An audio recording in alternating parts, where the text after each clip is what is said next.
सुगस आज मार्केट में gap down opening है। जीआरएससी लिमिटेड भी आज के दिन गिरावट पर ही देखने को मिल रहा है। ऑल दो अगर आप मार्केट को देखोगे यानी सेंसेक्स को देखोगे तो आप लोग को नजर आएगा कि सेंसेक्स ने पहले आधे घंटे के बाद ही रिकवरी कहीं ना कहीं दिखानी शुरू कर दी।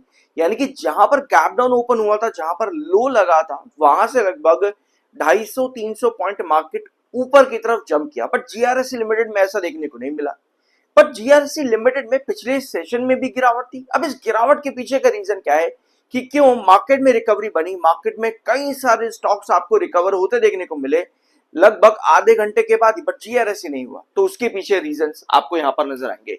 वीडियो को एंड तक देखना। I am NISM 7 certified, here is my certificate. शुरुआत करते हैं जीआरएसई लिमिटेड। पहले हम लेंगे पिछले वीडियो जो हम लोगों ने लास्ट वीक डिस्कस किया था, ठीक है, ताकि आपको अच्छे से क्लैरिटी यहां पर मिले कि आज के दिन और पिछले कुछ सेशंस में हुआ क्या है, ठीक है। सो लास्ट वीडियो हम लोगों ने लिया था 6 और 5 ऑफ मार्च, 5 ऑफ मई को, 5 मई लास्ट वीडियो हम लोगों ने लिया था। यहां पर एक बार इसको ध्यान से सुनना।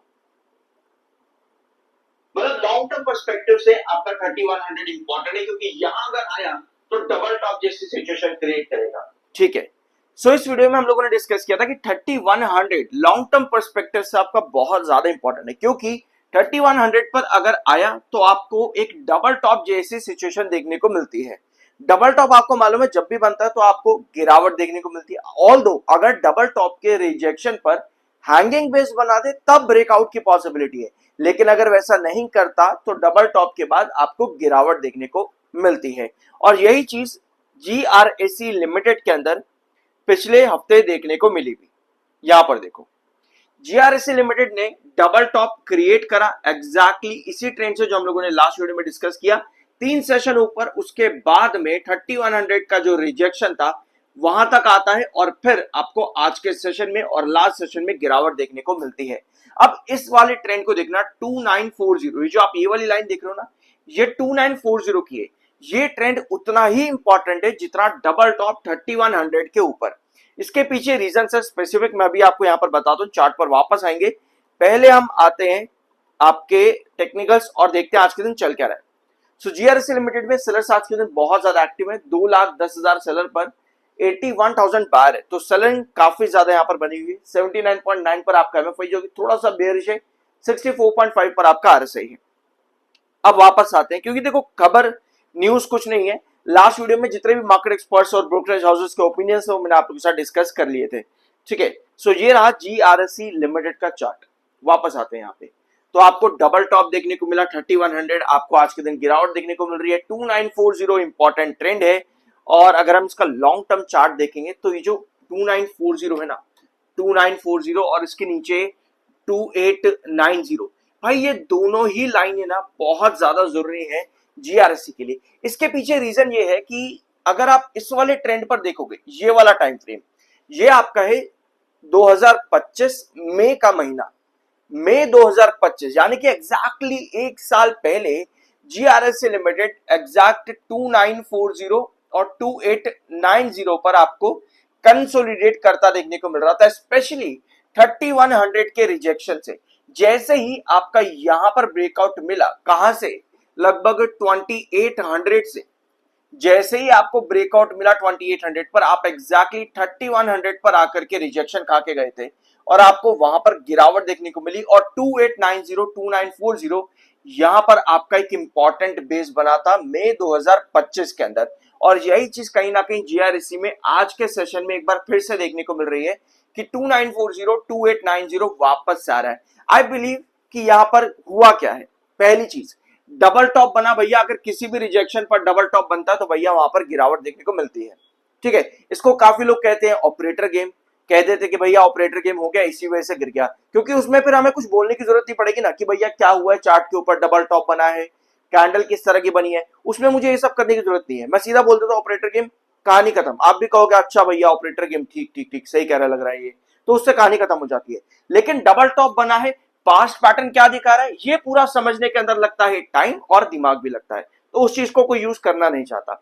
अब अगर इस स्टॉक को वापस से रिटर्न देना है तो 2890 और 2940 इन दो ट्रेंड्स के अंदर ये टिकने की कोशिश करेगा और फिर वापस से ऊपर जाने की तैयारी करेगा। अगर ऐसी सिचुएशन होती है तो वो इन्वेस्टर्स स्पेशली वो इन्वेस्टर्स जो यहाँ पर शॉर्टर हैं, जिन्होंने अराउंड 2550 के आसपास एंट्री कर रखी है इस वाले गैप जोन के अंदर, आई बिलीव कि वो इन्वेस्टर यहाँ पर अभी भी अपनी प्रॉफिट बुकिंग नहीं करेंगे। अगर इस जोन के अंदर 2940 2890 के अंदर बनने की कोशिश करता है जीआरएससी लिमिटेड, तो ये इन्वेस्टर्स जिन्होंने 2550 के आसपास एंट्री करी है, ये शायद प्रॉफिट बुक करते देखने को ना मिले। यानी कि उस कंडीशन पर बायर स्टिल एक्टिव होंगे और आपके पास चांसेस काफी हाई होंगे कि आप वापस से इस लंबे ब्रेकआउट को और रिटेन कर पाओ जो अप्रैल के महीने में कंपनी ने बना करके दिया है। क्लियर है? लेकिन कोई भी करेक्शन 2890 2940 इस वाले जोन को अगर तोड़ती है तो वो आपको देखने को मिलेगी 2800 के आसपास। तो वहां पर पॉसिबल है कि जिन्होंने इस लेवल पर एंट्री करी है वो प्रॉफिट बुक करते देखने को मिले। ठीक है, यानी आपको ये समझना जरूरी है कि कौन से ट्रेंड पर क्या पॉसिबिलिटी है, प्रॉफिट बुकिंग अगर आ सकती है तो कितनी, कहां, कैसे आ सकती है, और आपका पर्टिकुलर रिजेक्शन क्या है। डबल टॉप क्रिएट करा, इससे आपको गिरावट देखने को मिली। हमको ये जोन पर आपका कंसोलिडेशन और इंपॉर्टेंट बेस बनना जरूरी है ताकि जो आपका एमएफआई काफी ऊपर है वो करेक्ट होकर के नीचे आ सके, कूल डाउन हो सके एमएफआई। वो कंसोलिडेशन में भी काफी अच्छे तरीके से हो जाता है। फॉर एग्जांपल बीएससी लिमिटेड में हुआ और अडानी पावर में भी। ये आज के दिन का 30 मिनट टाइम फ्रेम है, लगभग 12:30 बजे के आसपास का।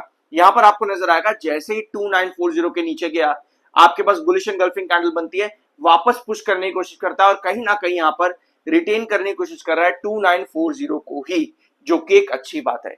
बट स्टिल देखते हैं यहां पर आगे फर्दर क्या होता है। जो भी चीजें थी मैंने आप लोगों के साथ यहां पर डिस्कस कर दी है। अच्छा लगा हो वीडियो तो सब्सक्राइब जरूर कर देना। I am an ISM 7 certified, here is my certificate. ठीक है, सो एक बार रिजल्ट्स भी देख लेते हैं, छोटा सा ग्लिम्स ले लेते हैं रिजल्ट्स का कि कंपनी ने क्या क्या दिया था क्वार्टर 4 के रिजल्ट्स में। तो कंपनी ने रेवेन्यू में बेंचमार्क लगाया 2119 करोड़ के रेवेन्यू के साथ में, जो कि क्वार्टर ऑन क्वार्टर भी अच्छा रेवेन्यू है। ईयर ऑन ईयर बेसिस पर कंपनी ने 29% का ग्रोथ दिया। अब 29% का तो ग्रोथ कंपनी ने दे दिया, लेकिन दिसंबर के रिजल्ट्स के कंपैरिजन में ये ग्रोथ परसेंटेज 20% कम है। तो पहला सेगमेंट कंपनी फेल यहां पर हो गई थी अपने क्वार्टर 4 के रिजल्ट्स में। इसके बाद में आते हैं जब हम ओपीएम परसेंटेज, तो कंपनी ने ओपीएम 9% से बढ़कर के 17% दिया था। तो ओपीएम परसेंटेज कंपनी का काफी बढ़िया था। दैट मींस की कंपनी के बढ़ते रेवेन्यू के साथ में कंपनी के एक्सपेंसेस जो थे वो काफी कम थे, क्वार्टर ऑन क्वार्टर भी और ईयर ऑन ईयर बेसिस पर भी, जिसकी वजह से कंपनी का ओपीएम परसेंटेज काफी अच्छा देखने को मिला। अब आते हैं प्रॉफिट्स पर। तो प्रॉफिट ग्रोथ में कंपनी इस बार 24% के ग्रोथ पर आई, यानी कि एनुअल बेसिस पर कंपनी का जो प्रॉफिट बढ़ा वो 24% ही बढ़ा था, जो कि दिसंबर में 74% का प्रॉफिट ग्रोथ परसेंटेज था। तो यहां पर भी कंपनी 50% कम देखने को मिली। तो रिजल्ट्स कंपनी के अच्छे नहीं आए थे जीआरएससी लिमिटेड के, ऑल्दो प्रॉफिट्स में भी और रेवेन्यूज पर भी कंपनी का एक नया बेंचमार्क लगा था नंबर्स के अकॉर्डिंग, बट परसेंटेज में कंपनी वो कॉप अप नहीं कर पाई है।